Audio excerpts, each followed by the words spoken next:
Writer's block. A few of you asked me to talk about how I overcome writer's block. A very common problem, obviously, for a lot of writers. I can only speak to how and when it happens to me and some of the ways I use to unblock it. Over the years, I've noticed there are three main reasons why I get blocked. Firstly, there's my headspace. For me, writing is like controlled daydreaming. I'm seeing the characters, the settings, hearing the dialogue between them, but I need to be drifting into that other world. I can't write if my head is full of otherworldly distractions and worries. So all writers find a place and a method to get into that dreamy zone, if you like. For instance, I try and start writing very early in the day, before the house wakes up. At least if I can get an hour in, some of my best writing happens in that hour.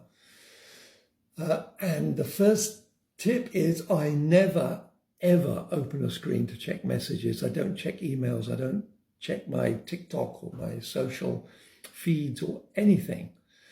The moment you do that, your head is full of all this everyday world crap. And so your story world, it needs a chance to fill your head with your story before you assault it with all the mundane. So try to give it that space. And there's something about that first hour before your brain really wakes up where you're kind of still in that dream state anyway.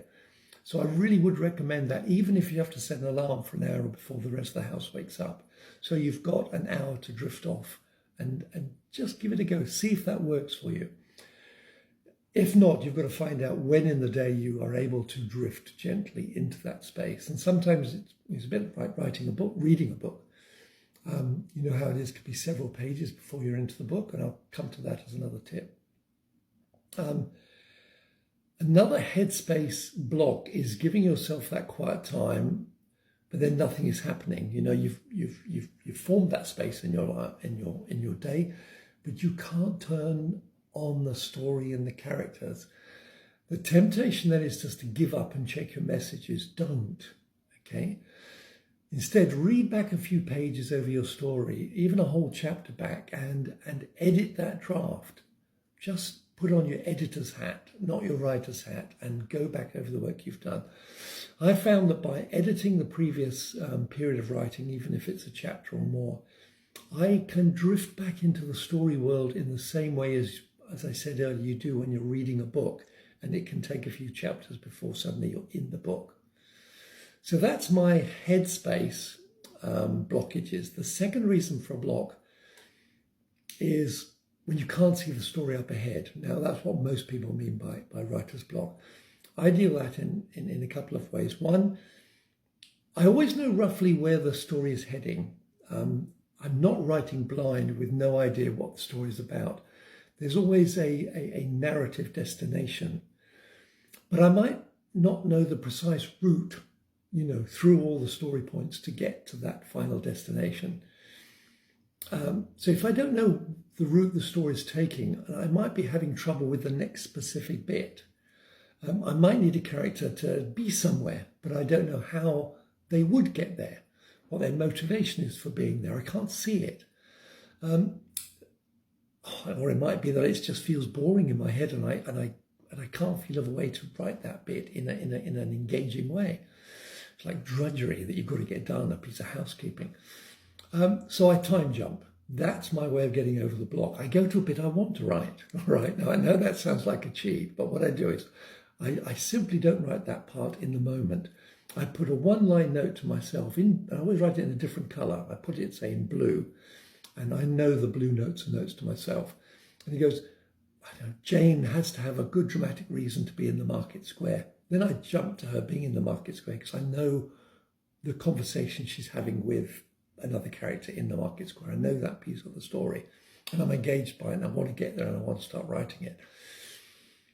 A second reason for that block is when I've been writing at pace. I'm sure of you have also experienced this, you know, when you're suddenly in the zone and you're writing and good ideas are popping up and you're kind of chasing them. You're surfing that wave before the wave breaks, before it loses momentum and throws you sprawling into the sand.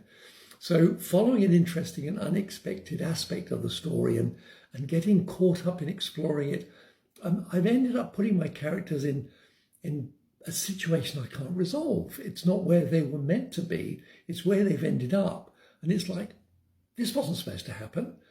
Now, this is a good problem, but it's a real writer's block problem because you haven't seen the road ahead of this bit because you never envisaged it. So when you surprise yourself, or your characters do, and they hijack the story and they start evolving it, sometimes it will feel like a dead end. And the writer's block you're experiencing is the realization that you may have to drive all the way back to where you left the road and throw all that away and start back on the road again. And that little diversion, it's not working. Good as it was, it's not working. But usually this form of block is just because I'm too dumb to listen to what I'm trying to say to myself, or I'm being too noisy. I have to wait patiently for the light bulb to come on.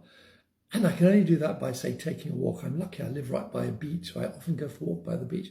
And I stop thinking too hard about it. I've come to trust over the years that I have to get out of the way. And in some writer's room deep in my brain, part of me is scribbling away and will open the doors and deliver the new pages. It's like, we call it intuition, we call it writer's craft, or whatever it is that we call it.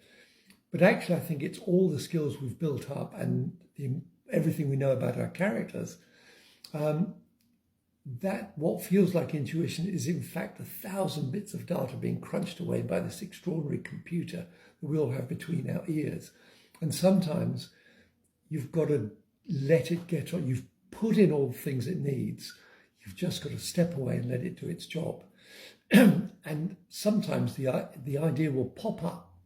I'll be in the bath, I'll be on the toilet, I'll be in bed and whoa, just a minute, I have to reach for the pad because the idea has bubbled to the surface, but it has been because you've done all that work. So writer's block sometimes is as simple as get out of the way, go for a walk, stop overthinking it. Okay.